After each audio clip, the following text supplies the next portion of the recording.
Hello everybody and welcome to another episode of Matthew Answers the Internet, the show where I, with a bunch of your help, endeavour to answer all of the internet's burning board game questions.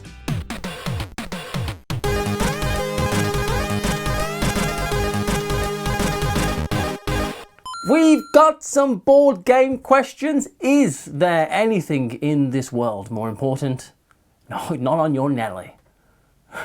Our first question this month is, what's a game that you really want to talk about but haven't found the opportunity to? Mine is Patrician. What's yours? I've got the original version. It's very in German, but it also comes with like some crypt sheets and like a mini little expansion. But there was a redo for this. I think Calliope Games remade it. This one's the old Amigo version. Great game. Paula just played this and said she loved it. I mean, I do have a platform to talk about games, so I'm not always able just to say, hey, I want to talk about this game. Because I do. We kind of need a reason to talk about things. And I feel like we've all got these things that we want to evangelize. The game that people say, it's good. It is though. Really. You know, those games. And I can think of a bunch of games that I never really get a chance to talk to, older games that are just good games. I'm pointing at them, but they'll come up on screen. The Gardens of Alhambra, Speculation, and Indus. 3 of those are older Queen games. They're all really good, but I never get really a chance to talk about them. The Hanging Gardens, that's an old Hans and Gluck game. That's fantastic. One game I always want to talk about is Chin, which is, I think, one of Reiner Knizia's greatest games of all time. Some people say, oh, it's just a lighter version of Tigris and Euphrates, but I don't see it that way. It's just a wonderful game that I really love, but when am I going to talk about it? It's like 10 years old and Chin, it's just good. That's really all there is to say. I think the game at the moment that I've just been talking about to people a lot is something I know why we don't talk about on What You Played, because it's not a card game or a board game, it's a TCG. And what we do sometimes talk about Star Wars Unlimited and stuff. That's not really what we do here. But I will talk briefly about it now. The game is called Universes. Originally it was meant to be a beat 'em up in a card game. You know, this character from Tekken fighting this character from Guilty Gear or whatever, and they'd fight each other from Soul Calibur. And it was trying to replicate a beat 'em up, a video game. It's been through a bunch of different iterations, but it kind of came back in a really big way a few years ago with a new core set that they did called My Hero Academia, which happens to be an anime that I absolutely love. So that's when I kind of got into the game. And that's one of the really cool things about Universes is recently they've done a whole block of My Hero Academia stuff, which I'm really happy about. But then they're doing Attack on Titan. They're doing a set for that. Yu Yu Hakusho, which is another anime that I like. They've done a set for that, The Dark Tournament. And they're doing a set for some Challenger decks, for Challenger Series decks. They're like pre-cons, you know. They did one for Critical Role, they're doing one for Godzilla, they did Cowboy Bebop, Trigun. It's a game where they can get IPs from all these different places and pit, you know, this character versus this character. But so much more than that, it's a phenomenal game. It's absolutely brilliant and I love it. I truly love it. And I've spent more money on it than I should have, but that's fine. Incredibly briefly, you've got a deck that you build with a character, so Spike from Cowboy Bebop, or you know, Midoriya from My Hero Academia, and you build a card around it. There's aspects on the card, so you've got some limitations on your deck building, so like Earth, all my cards have to have the Earth symbol or the Void symbol or something like that. You draw up, you play cards, and when you play the cards out, you actually have to make a check. It's their way of randomizing things. It's kind of adding in uncertainty to it. The card difficulty might be a 5. You need to check a 5 with another card from your draw deck because it's got another number there to do that. And if you can't do that, you have to exhaust foundations, these cards that you build that have abilities on them to kind of up that number. So at some point, you're not going to be able to do that. There's lots of intricacies to the game, and the biggest drawback for newcomers to the game is it's an intricate and complicated game. I've been playing it with my friend Brant online. We've been just doing some webcam stuff. 10, 20 games in and you go, okay, I'm really starting to get this. But the reward for playing this game is phenomenal. And you're trying to do your attack and you're trying to boost its speed and its damage. and then the opponent eventually gets a chance to block that with a block zone thing that you can do. But they have to make a check on that as well, and the speed is going to add to that. It's like, well, if you... Just talking about this game takes away my mental capacity. It's a wonderful game. I absolutely adore it.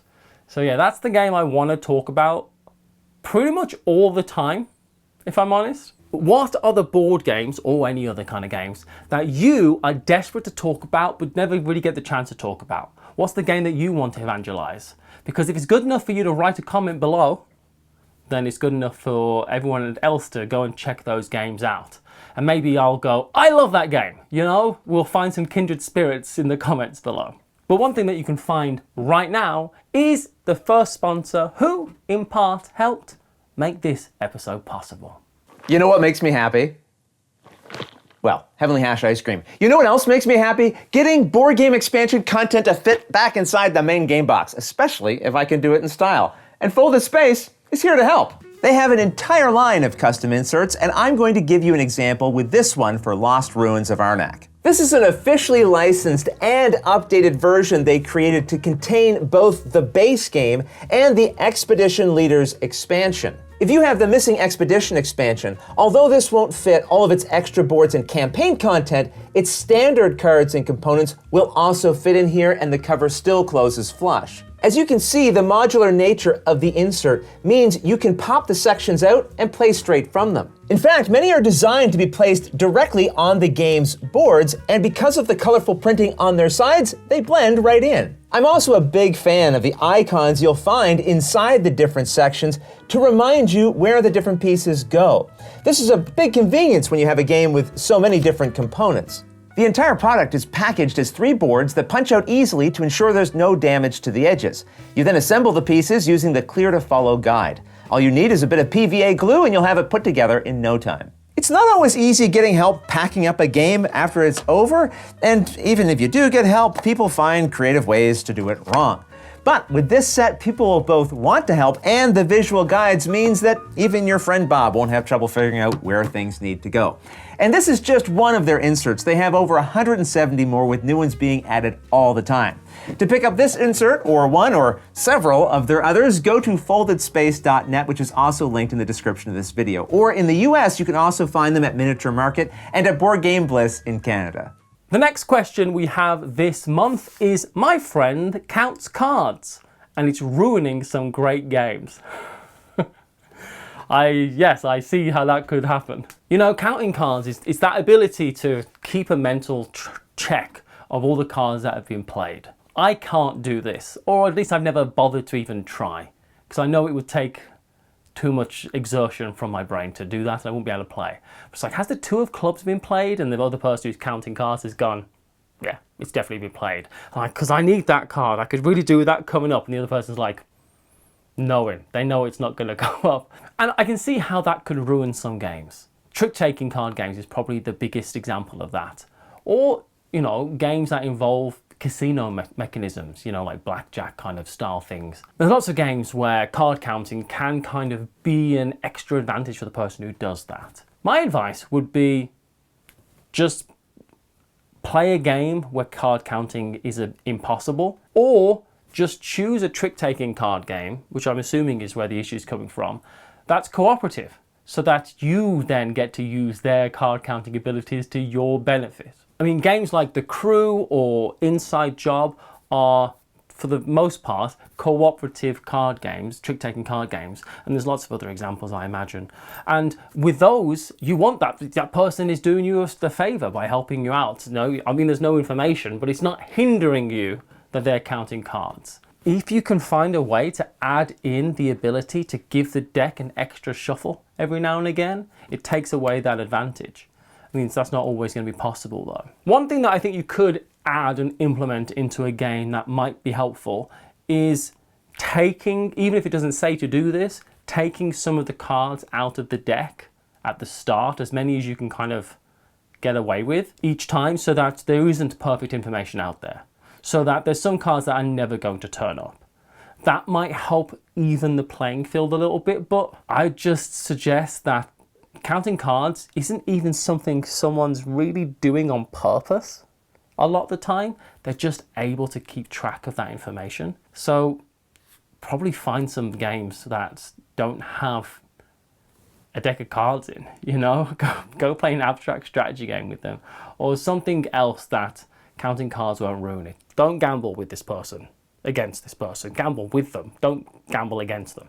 Do gamble with them if that's something that you wish to do. Well, I cannot give you financial advice. I have a friend who can count cards. She just does it. She can't really help it. And I'll use that to my advantage whenever I can. But now for the second sponsor, who in part helped make this episode possible. And the final question this month, June, who would have thought, is I'm getting burnt out on games. What should I do?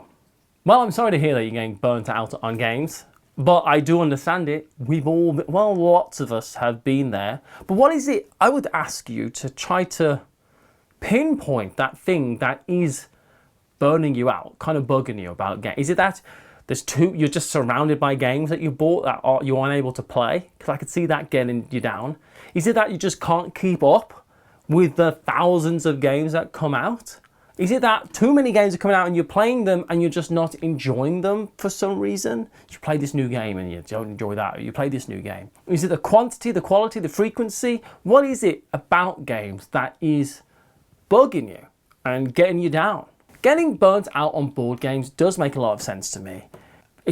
Obviously I used to do a news show on Watch It Played, and I do board games as a living, and sometimes I'm like, oh my gosh, there's so many games. There's just no way.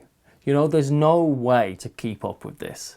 It's just impossible. So what I try to do when I have been burnt out in games, and I've just recently done 2 massive culls. Like, I got rid of 400 games in the last year. And I think that was partly from being burnt out on games. You know, surrounded by games that I want to play that, but I never get the chance to, was kind of bumming me out a bit, burning me out on games. A few things that help reinvigorate me in games, if that's what you want, is to look into those core games with those core people that you know you love and just concentrate on enjoying them.